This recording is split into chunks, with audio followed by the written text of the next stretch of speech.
buddies, what's up? So today in this video I will teach you some basic Hindi words which is very important to learn Hindi language. So let's start.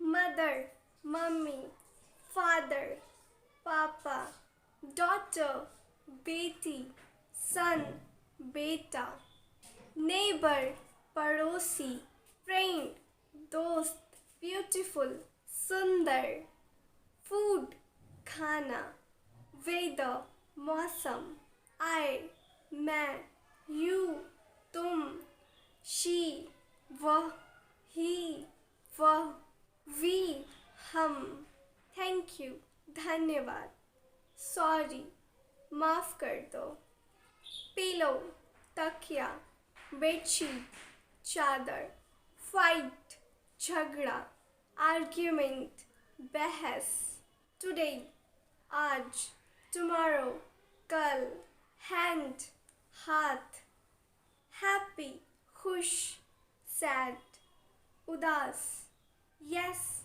हाँ, no, नहीं, good, अच्छा, right, सही, city, शहर, village, गाँव, town, ग्राम, crowd, भीड़, angry, गुस्सा, pain, दर्द, book, किताब, everyday, हर दिन, every time, हर समय, clothes, कपड़े, boy, लड़का, girl, लड़की, go, जाना, come, आना, never, कभी नहीं, promise, वादा, grandpa, दादा, grandma, दादी, who, कौन, how, कैसे, when, कब, दिन, तब, where, कहाँ,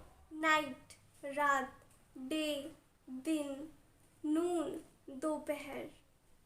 Thank you so much. Subscribe for more videos. Bye bye.